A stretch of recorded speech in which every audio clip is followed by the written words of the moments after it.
نحمده ونصلی علی رسوله الکریم اما بعد۔ رات کے 12:30 بج گئے ہیں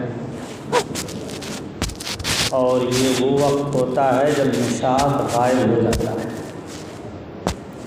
ایسے غائب ہوتا ہے جیسے گدھے کے سر سے سینگ غائب ہو۔ ٹھیک ہے، اس لیے بہت سے آپ کے ساتھی ایسے ہیں جو سست پڑ گئے، بہت تفصیلی مفصل اور طویل گفتگو کا وقت نہیں رہا، بہت مختصر اور اختصار کے ساتھ 1-2 باتیں آپ کے سامنے پیش کر رہا ہوں۔ اللہ رب العزت نے جامعہ مظاہر العلوم جیسا ادارہ آپ کو دیا ہے اور آپ یہاں کے نورانی، عرفانی اور روح پرور ماحول میں رہ رہے ہیں۔ بہترین صلاحیت کے حامل مشفق اساتذہ آپ کے سامنے موجود ہیں اور آپ کے احاطے میں 4 دیواری میں موجود ہیں، جن سے آپ بھرپور استفادہ کر سکتے ہیں۔ یہاں رہ کر اگر کچھ جد و جہد کریں گے، محنت کریں گے، ذوق اور شوق کے ساتھ درس میں بیٹھیں گے، خارجی مطالعہ کریں گے، رہنمائی حاصل کرتے رہیں گے تو آپ یہاں سے کچھ بن کر نکلیں گے۔ اور اگر یہاں سے آپ خالی ہاتھ چلے گئے تو کل کو یہ کسی کو مت کہیے گا کہ ہم تو مظاہر العلوم میں رہے اور کچھ بھی نہیں بن سکے۔ اس میں آپ کا قصور ہوگا، مظاہر العلوم کا کوئی قصور نہیں ہوگا۔ جو بننا چاہتا ہے اس کے لیے مواقع فراہم ہیں، ماحول سازگار ہے، اساتذہ میسر ہیں، اور جو نہیں بننا چاہتا ہے اپنی کاہلی کی وجہ سے، سستی کی وجہ سے، آرام پسندی و راحت طلبی کی وجہ سے، یا باہر جو آوارہ طالب علم ہوتے ہیں ان کو دیکھ کر کے ان کی ریس لگاتا ہے، پڑھنے میں جی نہیں لگاتا، تو اب اس کے اپنے آپ کو برباد کرنے میں اس کا اپنا ہی ہاتھ ہے، کسی اور کا ہاتھ نہیں۔ یہ جو مناظرہ ہوا بزم فخر الدین کا، جس مناظرے میں آپ شریک ہوئے، آپ نے اتنی دیر بیٹھ کر کے کچھ محسوس کیا ہوگا کہ یقیناً مناظرے میں شرکت کرنا فائدے سے خالی نہیں۔ 20 کتابوں کا یہ حضرات مطالعہ کرتے ہیں، پڑھتے ہیں، پھر ان سے کچھ باتیں اخذ کرتے ہیں، نوٹ کرتے ہیں، پھر آپ کے سامنے انہیں پیش کرتے ہیں۔ 20-30 کتابوں کے مطالعے کے بعد جو کچھ آپ حاصل کریں گے وہ 1-2 گھنٹے میں اگر آپ کو مل جائے تو بتائیے آپ فائدے میں ہیں کہ نہیں؟ اس کے باوجود اس انجمن بزم فخر الدین میں شرکت نہ کرنا اور کسی بہانے سے یہاں سے اٹھ کے چلے جانا، پھر نہ آنا، یہ بہت بڑی محرومی کی بات ہے، بہت بڑی محرومی کی بات ہے۔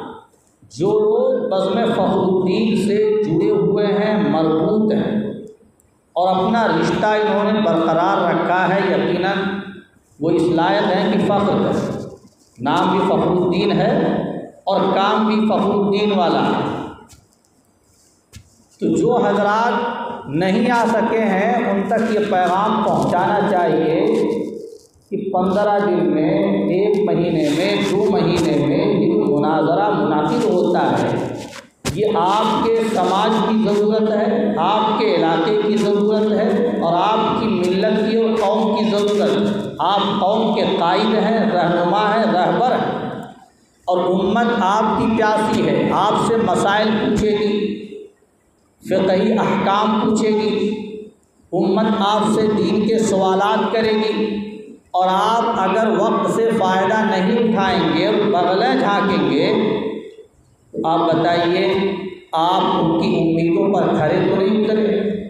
آپ کے والدین نے مدرسے میں بھیج دیا ہے، آپ یہاں آ گئے ہیں، آپ نکالا ہے تو اس وقت کو کارآمد بنائیے، اور یہاں سے جب آپ جائیے اپنے علاقے میں تو چھا جائیے، اور جو وقت کی ضرورت ہے، علاقے کی ضرورت ہے، اس ضرورت کو پورا کرنے کی کوشش کیجیے۔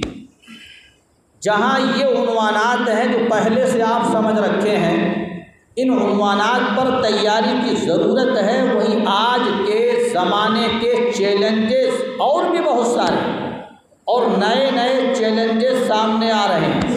اسلام کی صداقت پر حملہ ہو رہا ہے، اسلام کی حقانیت پر حملہ بولا جا رہا ہے، اسلام کی صداقت کو چیلنج کیا جا رہا ہے، اسلامی احکام، اسلامی تعلیمات، اسلامی بنیادیں، ان کو متزلزل کرنے کی اور اکھاڑنے کی کوشش کی جا رہی ہے۔ ذہن و دماغ میں شک و شبہہ اسلام کے تئیں ڈالنے کی کوشش کی جا رہی ہے۔ ایسے میں ضرورت ہے کہ آپ ہمہ جہتی مطالعہ کریں، ہر طرح سے مطالعہ کریں، بھرپور مطالعہ کریں، اور اسلامی تعلیمات پر ہونے والے اعتراضات و اشکالات کا جواب دے سکیں۔ اس کی ضرورت ہے۔ ترجیحی بنیاد پر الہادی حملوں کے جواب کی تیاری کریں۔ ارتدادی خطرات جو منڈلا رہے ہیں، ترجیحی بنیاد پر ان کے جوابات تیار کرنے کی کوشش کریں۔ آپ جب ایک سوئی کے ساتھ، سنجیدگی کے ساتھ اس سمت میں سوچیں گے، غور و فکر کریں گے، تو آپ کے ذہن کے، دماغ کے پردے کھلیں گے۔ صرف اتنا مت سوچئے کہ جو عنوانات بہت پہلے سے چلے آ رہے ہیں، صرف ہماری تیاری اور ہماری مستعدی اور ہماری جدوجہد صرف اسی دائرے میں ہوتی ہے۔ نہیں، آپ اس سے اوپر اٹھ کر کے سوچیے۔ آپ کا دین آفاقی ہے، آپ کے نبی آفاقی ہیں، آپ کی شریعت آفاقی ہے، تو آپ امتی ہیں، تو آپ کو بھی تو آفاقی ہی بننا چاہیے۔ تقلید کے سلسلے میں بہت ساری باتیں آئیں اور ذہن میں گھومتی بھی رہیں کہ کئی باتیں کہنے کی ہیں، لیکن وقت بہت مختصر ہے، ساری باتیں اس وقت کہی نہیں جا سکتی۔ یار زندہ صحبت بات